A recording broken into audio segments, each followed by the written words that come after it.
Hello everyone, welcome back. आज हम veterinary physiology का एक बहुत इंटरेस्टिंग लेकिन इनिशियली थोड़ा कंफ्यूजिंग लगने वाला टॉपिक समझेंगे, जो कि है रेस्पिरेशन इन बर्ड्स यानी एवियन रेस्पिरेशन। बर्ड्स का रेस्पिरेटरी सिस्टम मैमल्स से काफ़ी डिफरेंट होता है। बर्ड्स में लंग्स के साथ एयर सैक्स प्रेजेंट होते हैं। एयर फ्लो का पैटर्न बर्ड्स में डिफरेंट होता है और सबसे इंटरेस्टिंग बात कि एक पैकेट ऑफ एयर को बॉडी से कंप्लीटली बाहर निकालने के लिए 2 रेस्पिरेटरी साइकिल्स लगते हैं। सुनने में थोड़ा कॉम्प्लिकेटेड लग रहा है। एक्चुअली अगर बेसिक कॉन्सेप्ट समझ आ जाए तो एवियन रेस्पिरेशन बहुत इजी है। इस पूरी टॉपिक में हम बस 3 बेसिक कॉन्सेप्ट्स याद रखेंगे, जो कि हैं रिजिड लंग्स, एयर सैक और वन वे एयर फ्लो। हमने इन्हीं 3 कॉन्सेप्ट्स को अपने माइंड में क्लियर रखना है, जो कि rigid lung, air sac, one way air flow. बस ये 3 कॉन्सेप्ट क्लियर रखने हैं और फिर एयर फ्लो का जो एक कैसे एयर फ्लो होती है लंग्स में, तो हमें ईजिली समझ आ जाएगा। So let's start. सबसे पहले जैसे मैंने बताया कि हमें 3 चीज़ें हमें क्लियर होनी चाहिए, जो कि पहली है कि बर्ड्स में जो लंग्स हैं वो रिजिड है।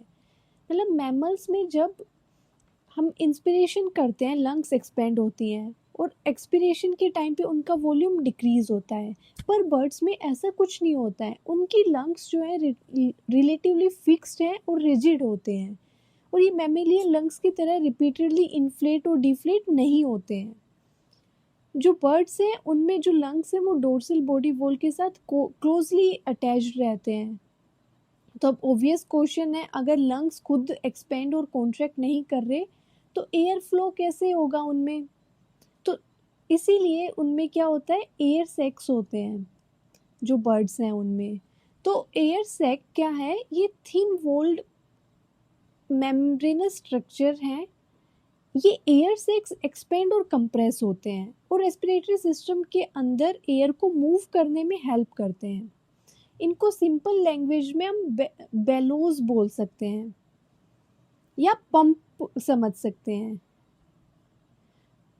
पर यहाँ पे एयर सैक्स जो है मेनली सिर्फ वेंटिलेशन के लिए यूज होते हैं।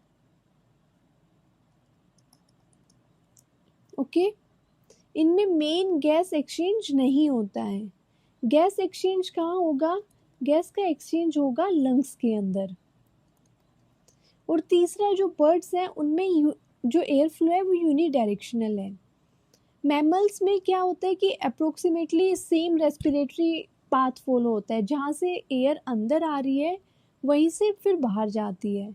बर्ड्स में एयर फ्लो के लिए डिफरेंट पाथवे होता है। बर्ड्स में क्या है कि जो पैराब्रोंकियल सिस्टम होता है उनका, उसमें प्रीडोमिनेंटली एक ही डायरेक्शन में एयर फ्लो करती है। ठीक है, ये 3 चीज़ें हमें क्लियर हो गई। नेक्स्ट हम देखते हैं बेसिक एनाटॉमी। तो एयर फ्लो को करने से पहले हमें बेसिक एनाटॉमी समझ आना चाहिए। तो बेसिक एनाटॉमी की अगर हम बात करें तो ये यहाँ पे बर्ड का एक्सटर्नल नेरिस हो गया, एक्सटर्नल नेरिस और नोस्ट्रिल। यहाँ से एयर आएगी,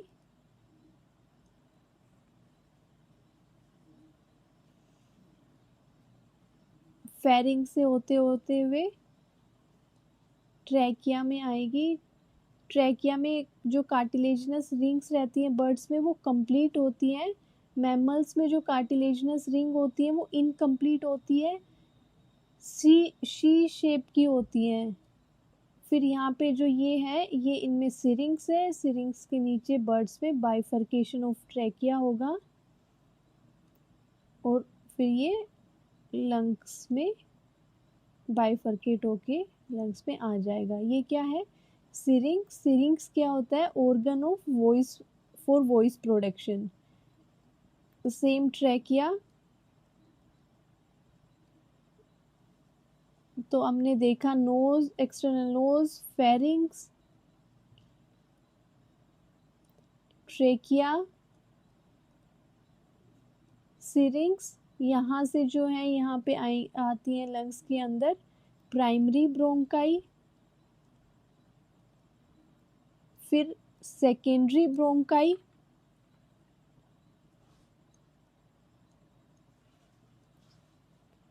जिनको हम मीजोब्रोंकाई भी बोलते हैं, मीजोब्रोंकाई,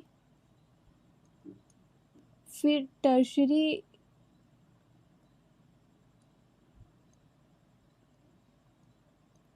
पैराब्रोंकाई। सो बर्ड्स में जो पैराब्रोंकाई हैं वो दो तरह की होती हैं, प्लियोपल्मोनिक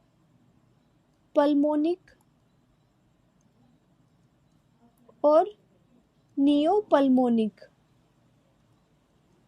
बर्ड्स में दो तरह की पैराब्रोंकाई होते हैं, प्लियोपल्मोनिक एंड नियोपल्मोनिक।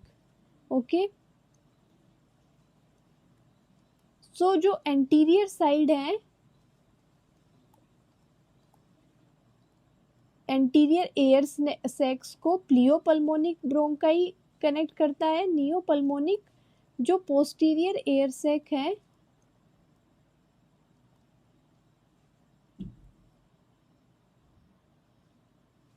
पोस्टीरियर एयर सैक को नियोपल्मोनिक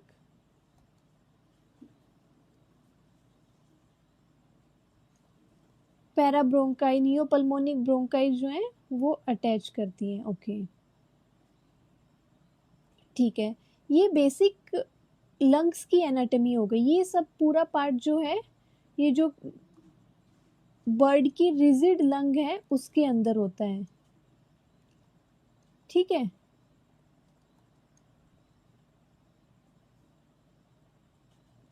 सबसे पहले एक बार फिर से रिपीट करते हैं। सबसे पहले एक्सटर्नल लेरिस होता है, फिर फेरिंग्स, ट्रैकिया, उसके बाद सिरिंग्स आता है। सिरिंग्स जो है ऑर्गन फॉर वॉइस प्रोडक्शन है बर्ड्स में, organ for voice production.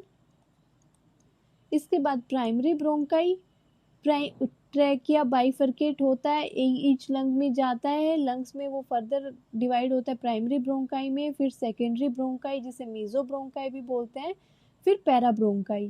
Parabronchi के दो पार्ट होते हैं, प्लियोपल्मोनिक और नियोपल्मोनिक। जो पैराब्रोंकाई है यही मेन गैस एक्सचेंज होता है, मेन गैस एक्सचेंज जो है इसी में ही होता है। ठीक है, फिर उसके बाद, और ये जब जो सारे पार्ट हैं ये है जो उसकी बर्ड की जो रिजिड लंग है उसी के सारे पार्ट हैं ये।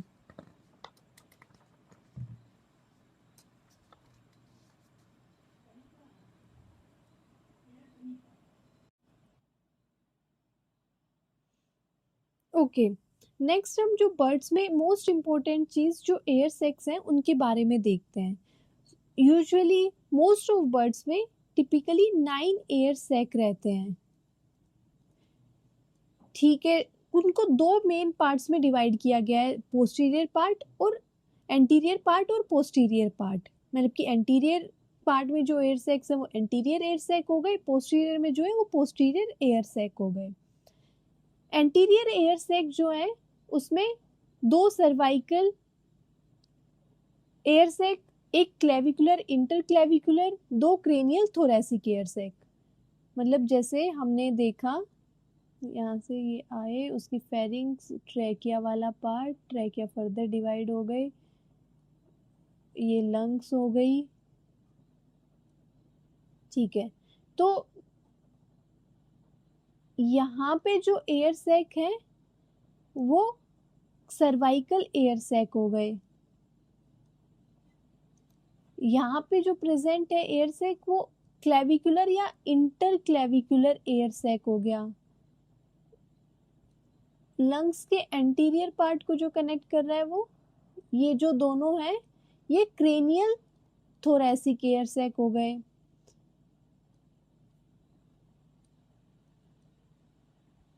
ये कोडल थोरैसिक और ये दो पेयर एब्डोमिनल एयर सैक हो गए। तो टोटल कितने हुए? 9 एयर सैक हो गए। लेकिन रेस्पिरेशन का मैकेनिज्म समझने के लिए हमें बार बार सारे 9 एयर सैक को इंडिविजुअली याद करने की ज़रूरत नहीं है, हमें सिंपली इन्हें 2 फंक्शनल ग्रुप में डिवाइड करना है। जैसे मैंने पहले बताया एंटीरियर एयर सैक जिसमें सर्वाइकल, क्लेविकुलर या इंटरक्लेविकुलर और क्रेनियल थोरेसिक या आते हैं, और पोस्टीरियर एयर सैक जो लंग्स के पास हो चुकी एयर को, जो एयर सैक है, रिसीव करते हैं और उसको बॉडी से बाहर निकालने में हेल्प करते हैं। जो एंटीरियर एयर सैक है वो लंग से जो एयर जा चुकी है उसको रिसीव करते हैं और उस एयर को बॉडी से बाहर निकालने में हेल्प करते हैं। ठीक है। जो पोस्टीरियर एयर सैक हैं जिसमें मेनली कोडल थोरेसिक और एब्डोमिनल एयर सैक आते हैं, इनका मेन रोल रहता है कि ये फ्रेश इंस्पायर्ड एयर को रिसीव करते हैं और एक्सपीरेशन के टाइम पे उस एयर को लंग्स में पुश करते हैं। तो एक बहुत इम्पोर्टेंट चीज़, जो एयर सैक है वो एज ए वेंटिलेटर, वो सिर्फ वेंटिलेट करते हैं, वहाँ पे कोई गैस एक्सचेंज नहीं होता है। आई होप अब आपको एनाटॉमी क्लियर हो गई होगी। ठीक है।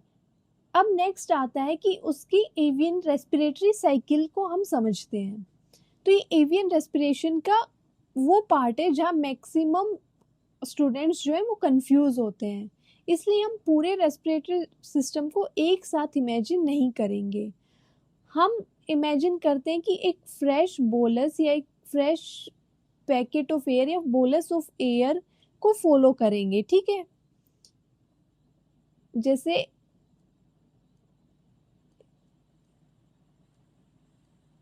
ये यहाँ पे क्रेनियल एयर सैक हो गए, जो कि यहाँ पे समझ लो ये लंग्स हो गई। मैं आपके सिर्फ इजी वे के लिए ऐसा रफ सा डायग्राम बना रही हूँ। ठीक है। ये पोस्टीरियर एयर सैक हो गए,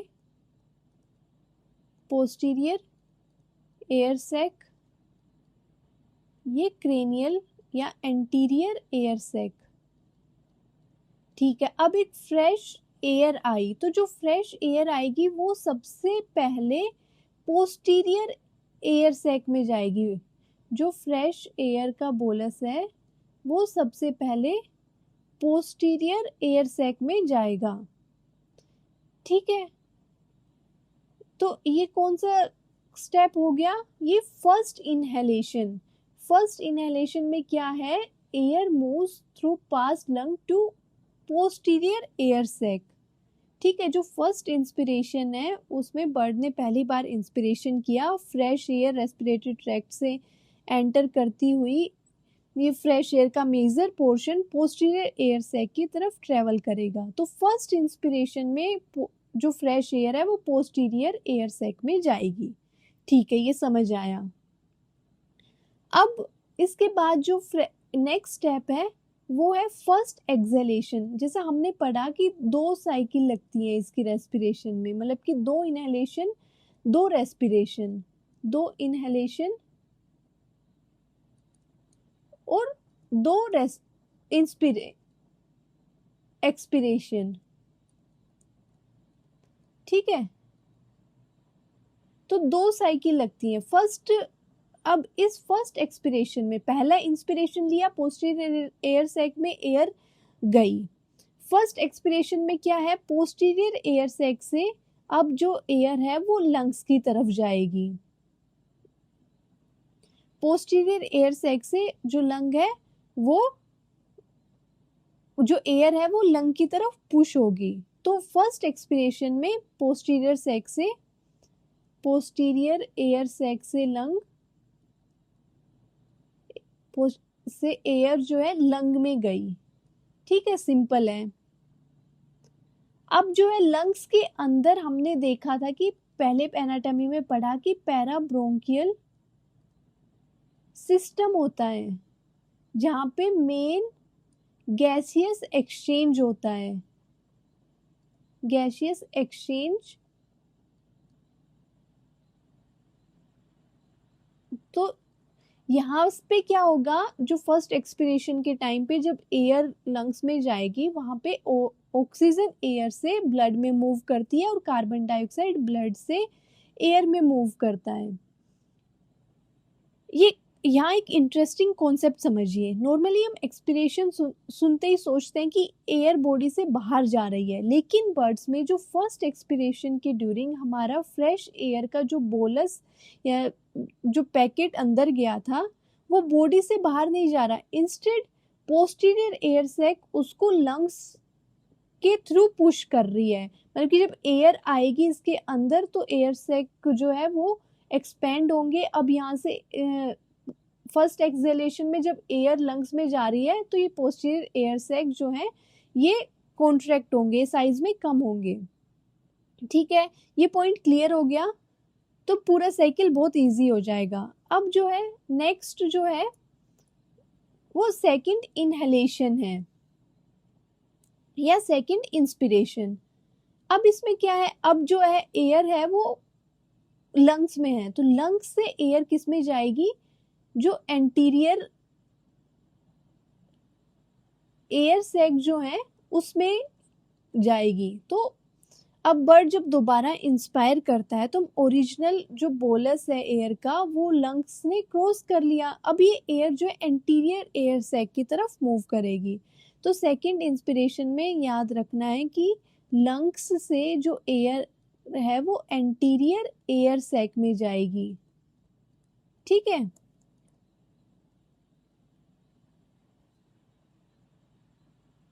अब जो बचा है वो फाइनल स्टेप बचा है वो है सेकंड एक्सहेलेशन और second expiration.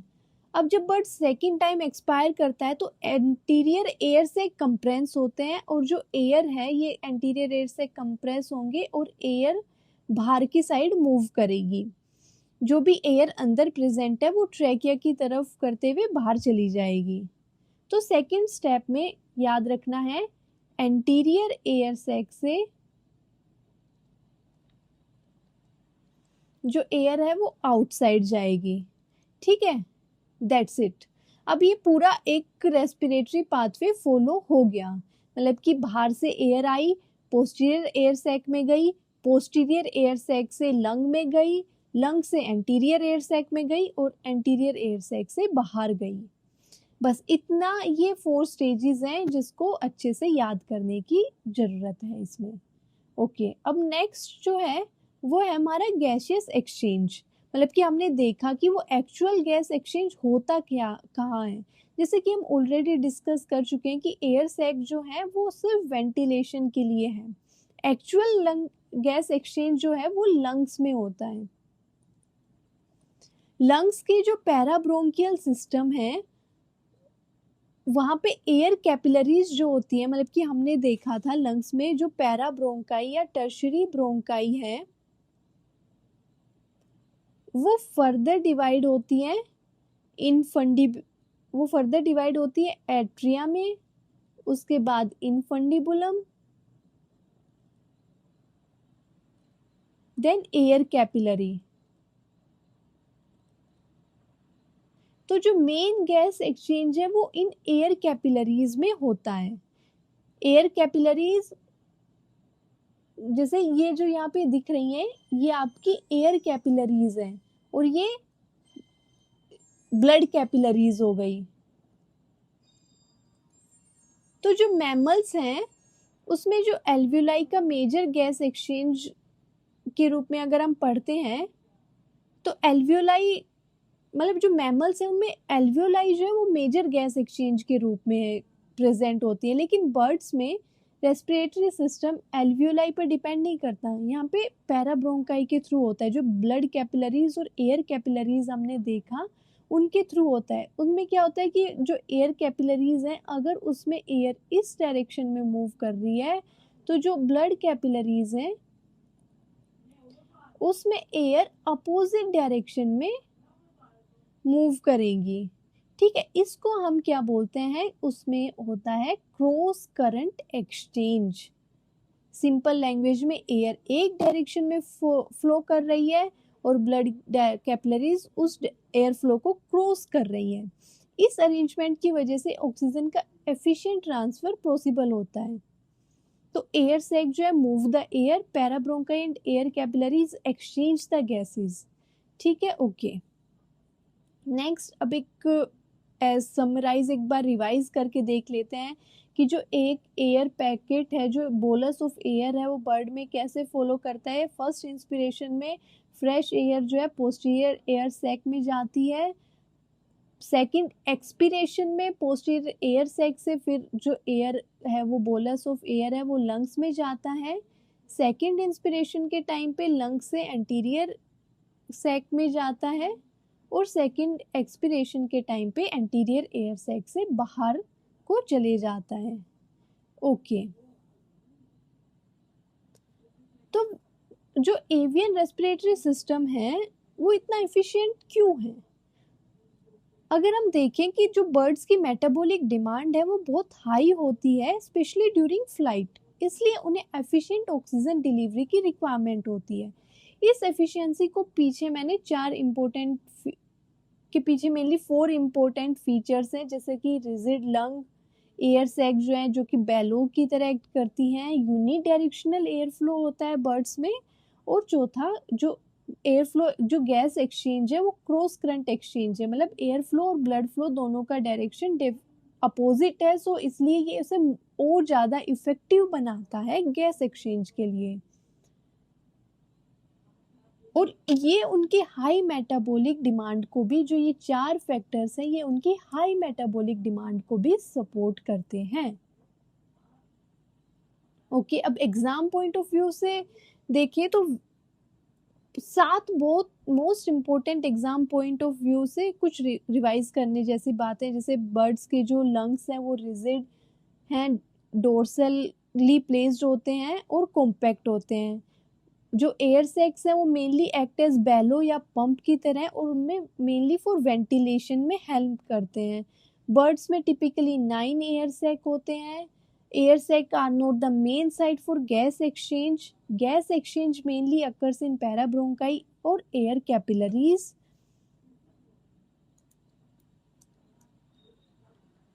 Air flow predominantly unidirectional होता है और एक पैकेट एयर को कंप्लीट जर्नी के लिए 2 रेस्पिरेटरी साइकिल्स लगती हैं, यानी 2 इंस्पिरेशन लगते हैं एंड 2 एक्सपिरेशन लगते हैं।